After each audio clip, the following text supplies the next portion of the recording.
السلام عليكم ورحمة الله وبركاته. اللهم صل وسلم وبارك على سيدنا محمد وعلى آله وصحبه أجمعين. وحشتوني جدا. النهاردة جاية لكم بأكلة يعني سهلة جدا وفي أسرع وقت هتتعمل. أنا قلت أجربها معاكم، يعني أنا قلت محتارة على الغدا. الولاد تعبانين وعايزة حاجة إلى حد ما تكونش تقيلة قوي، وفي نفس الوقت يعرفوا ياكلوا منها يعني. المهم أنا معايا دلوقتي بطاطستين كده بشرتهم. ماشي، معايا هنا بصل. عملت حبيتين بصل كده، وحبيتين طماطم، وجزرتين برضو، وفلفلايه برضو كده قطعتها ناعم، وفصين توم ايا كان بقى، توم زي ما تحبي بقى، يعني دول مش فصين فصين، يعني كام فص كده حلوين. ماشي، وهنا بقى معلقه صلصه، وهنا حوالي معلقتين دقيق، وهنا 3 بيضات. البيض هنا انا عصرت عليه نص ليمونه كده، بحيث ان لو في زفاره او اي حاجه ما يبقالوش ريحه وحشه يعني. ماشي، ومعايا هنا بابريكا وكمون وبهار كده، بصي توابل زي ما تحبي يعني، والملح، وحطيت سنه شطه كده صغيره وسنه فلفل. التوابل بقى زي ما تحبي. طبعا كل ده هعمله ميكس على بعضه كده، هتشوفوه دلوقتي ثواني. جبت انا كده البوله بتاعتي، هفضي فيها البطاطس، وكذلك برضو الحاجة بتاعتي اللي معايا كله على بعضه كده، بس ختامهم ان شاء الله. ماشي، معايا برضو البيض والدقيق برضو نفس النظام، الصلصة بتاعتي كده، احنا حاطين الصلصة والدقيق كله على بعض كده. ماشي، يبقى انا ناقصني هنا بس حاجة بسيطة جدا، نقطة زيت، شوية زيت كده.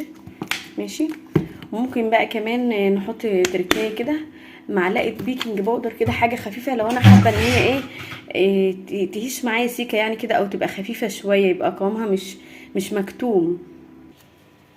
يبقى انا هنا بصوا حطيت حوالي معلقه صغيره كده بيكنج باودر. دي طبعا اختياري. وطبعا هي الاكله دي ملهاش قاعده ثابته. بمعنى ممكن تحطي بقى فلفل الوان، اي خضار تحبيه، كوسه، بس اللي تحبيه حطيه هنا. هي اكله خفيفه جدا وجميله، وقيمتها الغذائيه عاليه جدا. لو حابه اولادك مثلا ما بياكلوش الخضار، تدخلي فيها بقى كل اللي نفسك فيه، وبيبقى طعمها في الاخر جميل جدا. ممكن بقى تحطي كزبره، بقدونس، اللي تحبيه. هنقلب بقى كل حاجه كويس جدا، يعني ما فيش حاجه صعبه. ماشي، في الوقت ده انا دهنه الصينيه عندي، دهناها بحته سمنه كده، وهرصها في الصينيه، تاخد وتدي مع بعضها كده. وهغلف الصينيه كمان بورق الومنيوم كده، بحيث ان هي تعرق على بعضها قوي، وكل حاجه فيها تستوي، لان طبعا البطاطس مش مسلوقه، كل حاجه كله ني في ني ما شاء الله يعني. انا هنا بعد ما قلبتها كويس جدا، معايا هنا الصينيه بقى، اي نوع صينيه عندك، صينيه بايركس، وعلى فكره ممكن تعملوها في الطاسه برضو عادي، بحيث او تغطي عليها بس كويس مش اكتر يعني، وتديها لون من فوق ومن تحت. انا دهنتها بس سمنه كده، وخلاص الخليط جاهز معايا، هحطه بس في الصينيه. هنا خلاص الصينيه معايا، هبدا بس انضف حواليها كده، شايفين. هبدا ادخلها الفرن على درجه، بص انا هعملها على نار هاديه، بحيث ان هي تستوي كلها يعني. هعلي عليها بس الاول كده، بحيث ان هي تغلي بس شويه، وبعدين اهدي عليها، اسيبها براحتها خالص حوالي نص ساعه كده. خلاص انا غلبتها، هي كده جاهزه على الفرن. ربنا يحسن ختامها يا رب، وان شاء الله يطلع طعمها كويس. شو انا كده طلعتها من الفرن، بسم الله ما شاء الله اللهم بارك. بصوا انا بس عايزه اعمل تركايه كده، انا لسه هحمر وشها شويه. ماشي، بصوا الريحه والله بجد مش قادره اقول لكم ريحتها عامله ازاي. هاكلها كده خلاص، بس انا حابه اديها وش كده، واحط تركايه كده. دي طبعا لو متاح عندك يعني، وهي سخنه كده، احط عليها شويه جبنه موتزاريلا كده، يعني حبه كده يعني، مش كتير، وهدخلها الفرن تاني. الجبنه تسيح وتديها وش حلو كده. ماشي، بجد يعني ما شاء الله اللهم بارك.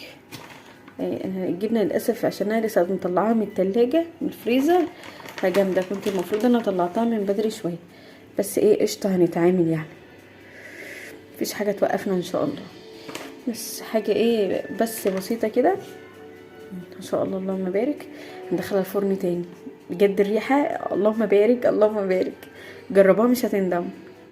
وكده ما شاء الله طلعت من الفرن بصوا في عظمه هنا بتحصل، عظمه. الريحه بتقول ان في حاجه حلوه. الطعم بقى اكيد اكيد اكيد انا متاكده ان هو هيبقى حلو. الجواب بيبان من عنوانه. ما شاء الله، اللهم بارك، اللهم بارك ولا كلمه، ما شاء الله. تعالوا ندوقها مع بعض. شوفوا بقى، انا قررت ان انا ايه اطلع خرطه كده وندوق معاكم. واو، بسم الله بسم الله. لا بجد تستاهل التجربه. بسم الله الرحمن الرحيم.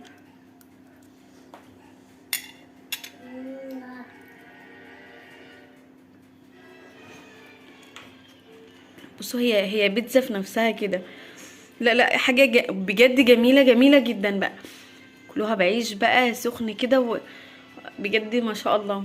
هتوحشوني جدا، جربوها وقولوا لي بقى، قولوا لي طعمها عامل ازاي.